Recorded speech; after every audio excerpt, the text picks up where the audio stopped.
Dober večer, lepo vas pozdravljam vse skupaj v upanju, da boste kritični poslušalci in plodni razpravljavci. Nocojšnji večer je bil naslovljen z besedami Slovenija, moja domovina. In ko so me organizatorji prosili, naj nekako poskušam locirati ta naslov in temo, o kateri bom govorila, sem brez pomislekov zapisala dva stavka. Prvič. Kjer so pričakovanja velika, je tudi razočaranje silno. In drugič, tisti, ki jim lastna država ni bila v miselnem horizontu, jo danes s težavo postavljajo na oltar naroda. Ampak, ker ne bi želela ostati zgolj na temi osamosvojitev naše države, česar se, sodeč po vaših obrazih, mnogi še spomnite, sem poskušala to dojemanje Slovenije kot države, kot domovine, slovenstva nasploh postaviti na bolj empirično raven in ugotoviti, kaj se s to temo sploh dogaja. In rezultat je boren. Slovenija in slovenstvo ni tema, ni in. To je retro, to je pase, to je Blutenboden filozofija, ki jo je povozil čas. Osamosvojitev Slovenije zanima samo še razsvito pesek in par politikov, ki si kujejo iz tega politični kapital. Naj se spokajo vsi skupaj. Sem prebrala na našem RTV-jevskem forumu pod imenom Krispi. In to v letu, ko slavimo, ko praznujemo 20-letnico naše države, Republike Slovenije. Pa res slavimo in praznujemo. Poskušajmo se spomniti, kako je že potekala osrednja državna prireditev ob 20-letnici slovenske države letos na Kongresnem trgu. Kaj je na tej prireditvi spominjalo na našo zgodovino, na slovenstvo? Razen naših športnikov, ki so jih na koncu kot veliki finale pripeljali poimensko na oder, prav nič drugega. Prireditev je bila spektakel, ki bi se lahko odvrtel v katerikoli evropski prestolnici ob kateremkoli prazniku. Pelo se je tuje pesmi v tujem jeziku, ena je bila slovenska ljudska. Pa je bila ljudska pesem, tista, ki je Slovence stoletja gor in skup držala, ki nas je bodrila v bojih in veselila ob slavjih. Od slovenskega prostora do zamejstva in izseljeniških skupnosti od Argentine do Avstralije. Saj vendar sodimo med mlajše evropske države, med dvomilijonski narod, ki si je, kot smo rekli ob plebiscitu, s 4 milijoni pridnih rok izboril svoj prostor pod soncem. Mnogi si ga niso. Ne Baski, ne Katalonci, ne Korzičani, ne Čečeni, ne Tibetanci, ki so duhovno izredno povezani in jih je približno toliko kot nas. Slovenci pa smo si izborili svojo državo. Letos na prireditvenem prostoru Kongresnega trga kamera nacionalne televizije. Tistih, ki so premogli pogum, vizijo, voljo, ki so razumeli hotenje naroda leta 1991, leta 1990, ni zaznala. Protokol je recimo člane osamosvojitvene vlade, 27 jih je bilo, postavil levo na prizorišče v prvi dve vrsti. Brezimno, gledalci neposrednega prenosa, jih nismo ugledali niti enkrat. O njih ni bilo povedanega nič. Pa je morebiti za kakšnega od ministrov iz te osamosvojitvene vlade 20-letnica slovenske države zadnja okrogla obletnica, ki jo bo doživel. Na 30-letnici jih bo morebiti že kar nekaj manjkalo. Ker se nam slike navadno vrisujejo zelo globoko v spomin, bi vas spomnila na tisti dogodek 26. junija 1991 na Trgu Republike, ko so iz razsvetljene skupščine po rdečem tepihu prišli 3 ključni politiki tistega časa. Predsednik republike, predsednik države in predsednik skupščine. In moje pričakovanje je bilo, da bomo ob 20-letnici doživeli reprizo, ponovitev te podobe, da se nam bodo, dokler je recimo predsednik skupščine, ki je najstarejši med temi 3, še pri močeh, prav tako zvrstili po rdečem tepihu, da bo nad njimi mogočno zaplapolala slovenska zastava in da bo za njimi morebiti prišlo še tistih 27 ministrov iz osamosvojitvene vlade, potem pa še morebiti tistih 200 poslancev, kolikor jih je še od 240, ki so takrat dvignili roke za plebiscitni zakon, za osamosvojitvene zakone, za temeljno listino o samostojnosti in neodvisnosti Republike Slovenije in tako naprej. Pa sem se zmotila. Nič od tega nisem videla. Zastava je sicer plapolala, vzdušje je bilo pač, kakor si ga je kdo lahko predstavljal. Tistega duha, tistih podob, tistih repriz pa nekako nismo videli. Slovenci se že namreč desetletja, stoletja nekako zarisujemo kot narod, ki se med seboj ne zna počastiti, ki se ne zna prikloniti svojim sodobnikom. Mi navadno o veličinah, ki so živele z nami, govorimo post festum in post mortem. In to že od našega velikega poeta iz Vrbe naprej. Svojo advokaturo je dobil recimo 2 leti pred smrtjo, prej bi bilo očitno prehitro. Pa ni treba tako daleč nazaj v kulturno zgodovino, ostanimo še malo pri politični. Ko se je v Sloveniji pred 8 leti izvedelo, da je v Nemčiji na obisku pri svoji hčeri umrl dr. Jože Pučnik, se je brez sramu in uvidevnosti na dnevni red skupščine oziroma državnega zbora postavilo vprašanje, zakaj je vendar treba Jožetu Pučniku pripraviti žalno sejo v parlamentu. To je presedan, so opozarjali liberalci, češ naj jo naredi vlada, saj je bil njen član. To so opozarjali tisti, ki v času nastajanja naše države so čepeli v varnem zavetrju, metalo jih je sem in tja, malo od demilitarizirane Slovenije do ekonomske oziroma carinske unije z Jugoslavijo. Za samo osamosvojitveno proslavo, na kateri smo prvič postrojili slovensko vojsko in dvignili slovensko zastavo, pa so že vnaprej povedali, da ima elemente realsocialističnih prireditev in da na njej nadškof Šuštar niti čast načeta slovenske vojske nima kaj iskati. In takšne je Jože Pučnik in žalna seja za njim motil. Jože Pučnik se je recimo na letak za slovensko vojsko podpisal še pred prvimi demokratičnimi volitvami aprila leta 90, ko je bila Jugoslovanska ljudska armada še eden od najmočnejših integracijskih dejavnikov bivše Socialistične federativne republike Jugoslavije. Samostojna država pa zgolj Demosova programska točka na papirju.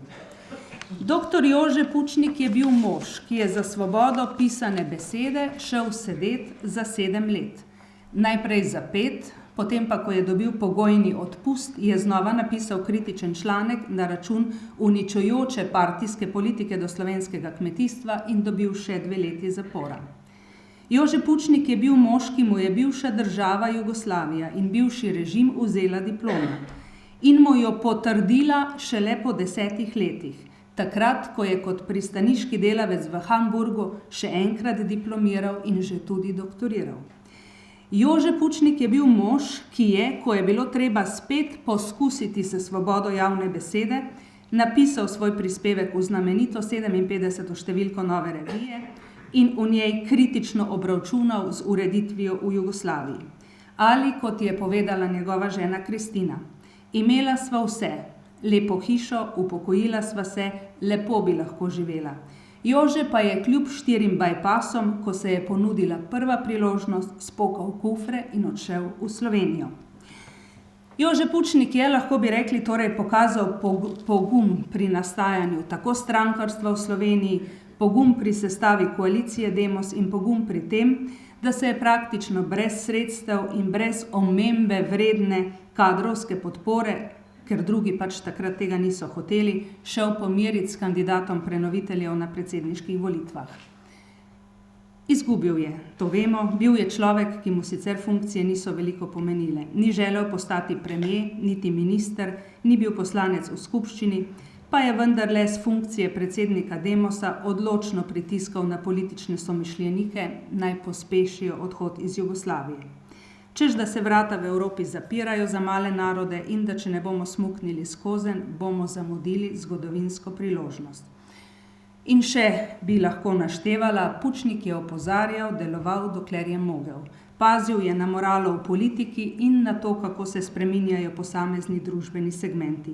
In mislil, da z vzpostavitvijo večstrankarskega demokratičnega sistema in nastankom države so že dani dovolj globoki temelji za normalno življenje Slovencev kot nacije. In da je treba biti seveda pozoren samo še na tista filigranska opravila. Kako se je motil? Preveč je bilo čeri, ki jim slovenski politiki niso bili kos. Preveč so bili oblasti željni, da bi znali razumeti, da jim država ni bila položena v naročje zato, da jo bodo lastninili, pač pa zato, da bo služila državljanom.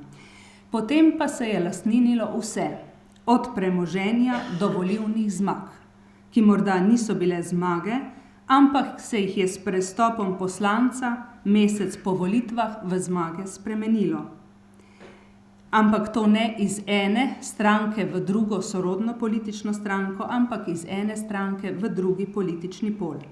In ta drugi politični pol se je potem spraševal, le zakaj naj bi se Pučnikovemu spominu, preden ga položijo v zemljo, poklonili tudi v državnem zboru.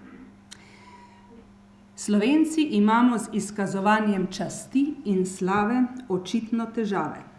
To se je videlo tako na proslavi ob 20-letnici Slovenije, videlo se je tudi lani, ko sta sicer dva vrhunska komedijanta komercialne televizije pripravila komedijo in jo postavila na oder na Trgu Republike kot osrednjo državno prireditev.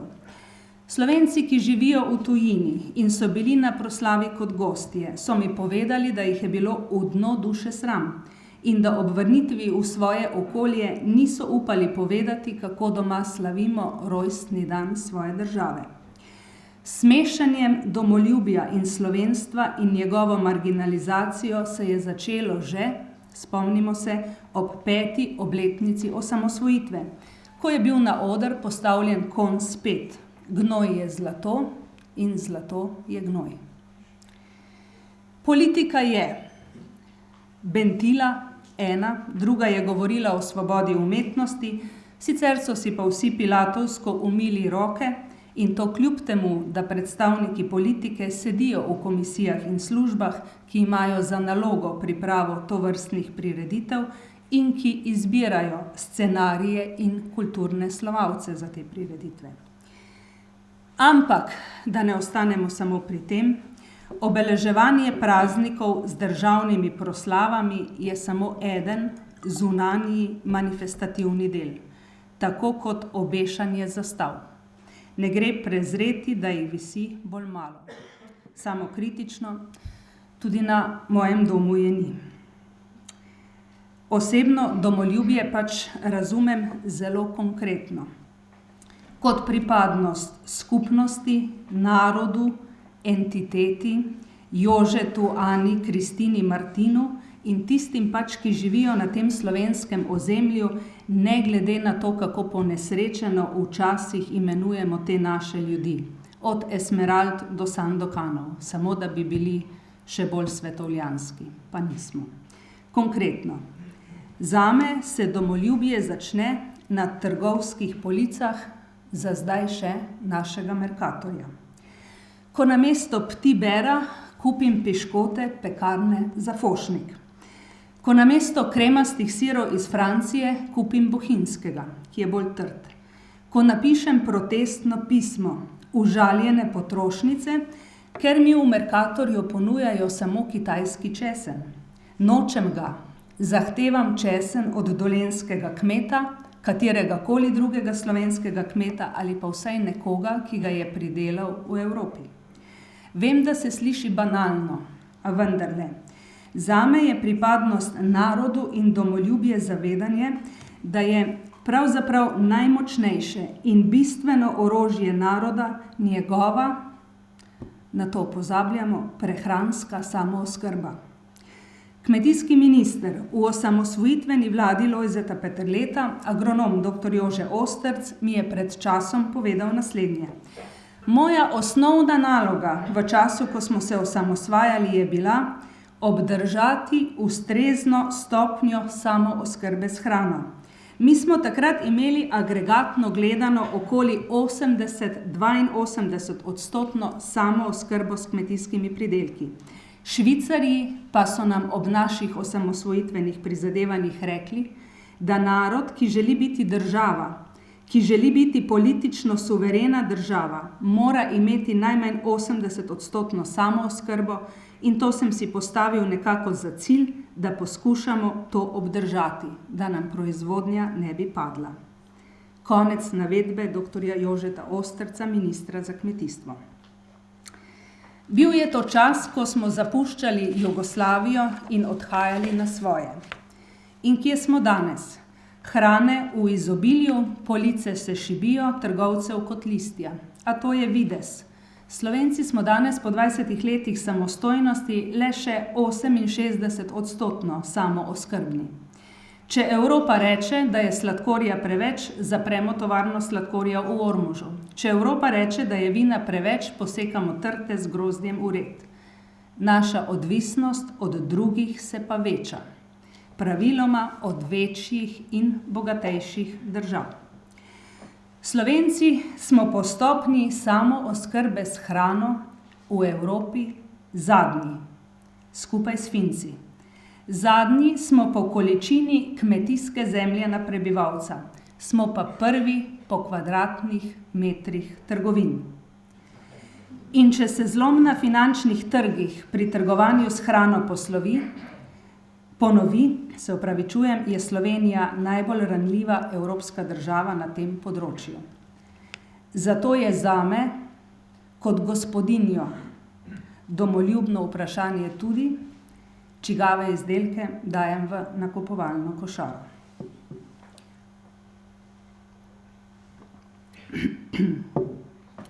Če bomo Slovenci kdaj v prihodnje postali še bolj ogroženi, kolikor si pač najbolj ne škodimo sami, se mi pa že vrsto let postavlja vprašanje, kdo so tiste avtoritete v slovenskem narodu, ki smo jim pripravljeni prisluhniti. Vsak narod potrebuje stebre, na katere se obesi. Potrebuje stebre, ki jim zaupa, potrebuje jih zato, da jih vodijo, da si zaslužijo ime voditelji. Narodi običajno težko previharijo težke čase, ko pridejo ujme, pa ne mislim zgolj na vremenske ali pa prehrambene ujme, pač pa takrat, ko je treba kot skupnost stopiti skupaj in narediti to, kar je človeku treba. Bi jih recimo nocoj lahko našteli vsaj 5, ki presegajo delitve na levo in desno in ki so sprejemljivi za večino Slovencev, ki jih večina Slovencev spoštuje in ceni, ne glede na področje, na katerem delujejo, in ki bi znali opazno homogenizirati slovenski narod v primeru, če pride do teh ujm. Imamo teh 5 ljudi. Jih lahko spravimo skupaj. Še živečih.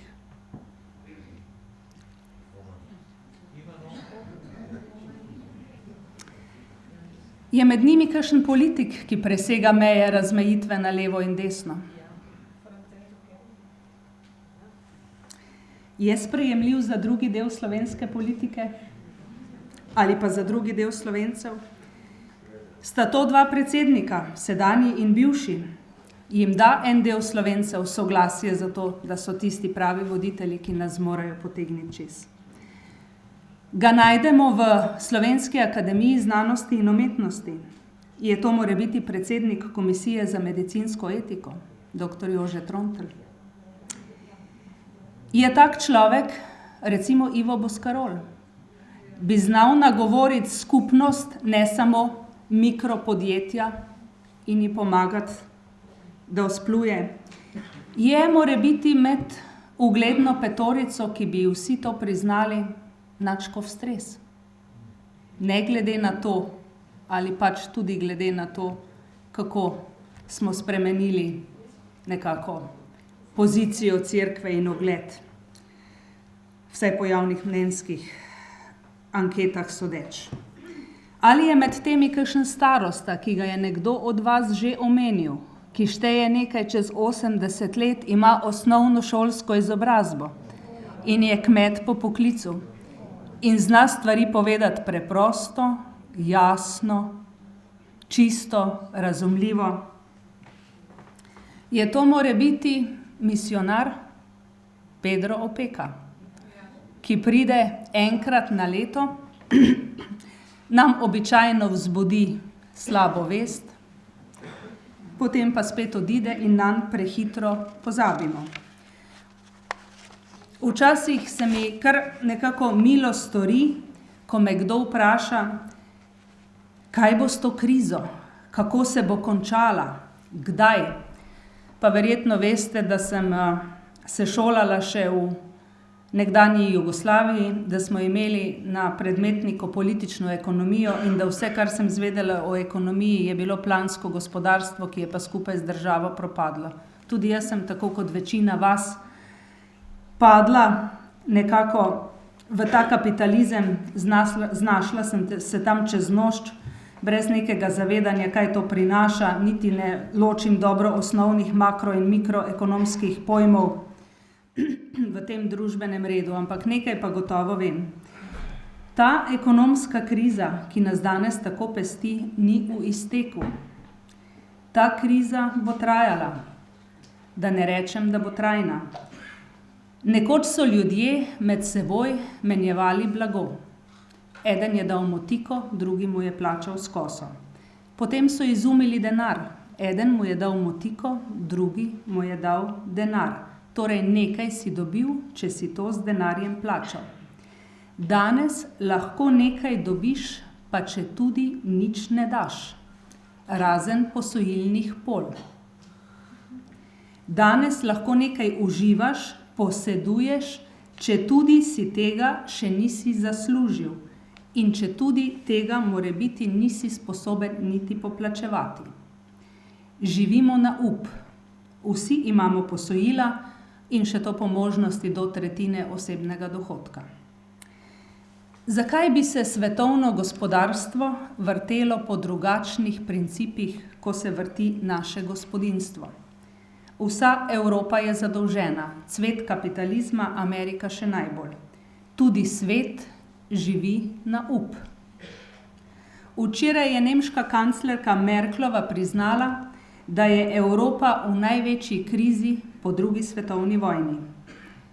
In, kot verjetno veste, Nemčija ne rešuje Grčije zaradi velike ljubezni do Akropole, rešujejo zaradi svojih bank, ki so vlagale v Atenah.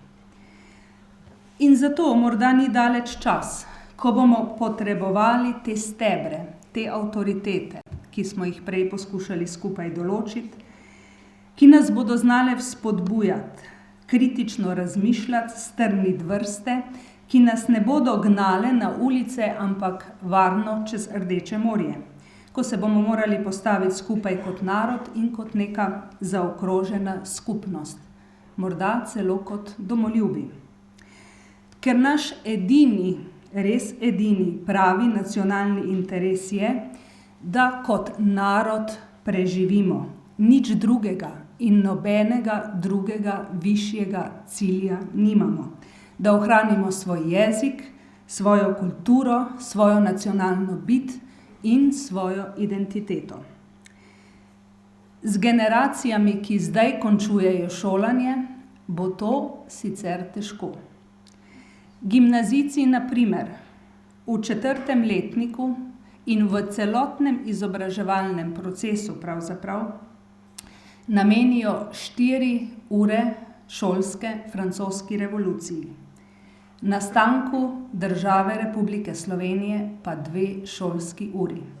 Torej zgodovinskemu projektu slovenskega naroda pa 2 šolski uri. In še ti 2 šolski uri padeta na konec 4. letnika, ko se večina dijakov pripravlja na maturo in o tej temi niti ni pripravljena več razmišljati, niti sodelovati, oziroma jim časa za to praviloma zmanjka. Ko so opravili strokovno anketo po vsej državi med učenci 4. letnika srednjih šol, je dobra polovica dijakov za teme, povezane z osamosvojitvijo, pokazala malo ali pa nič zanimanja. Poenostavljeno povedano, dobre polovice anketiranih dijakov ni zanimalo, kako smo Slovenci sploh dobili svojo državo. Ko pa so jih vprašali, kakšno je njihovo znanje o osamosvojitvi Slovenije, in naj se kar sami ocenijo, naj sami napišejo oceno, koliko mislijo, da vedo, so si dodelili povprečno oceno 2,5. To je med zadostnim in dobrim. Zatorej mene nič ne čudi, da je že omenjeni Crispi na našem spletnem forumu zapisal: osamosvojitev Slovenije zanima samo še Rosvitopesek in par politikov, ki si kujejo iz tega politični kapital. Naj se spokajo vsi skupaj. Če bi lahko, bi mu seveda odgovorila tako, kot zna odgovoriti eden od teh 5 stebrov, gospod Ivan Oman, ko pravi: ko kruh poide, pa pamet pride.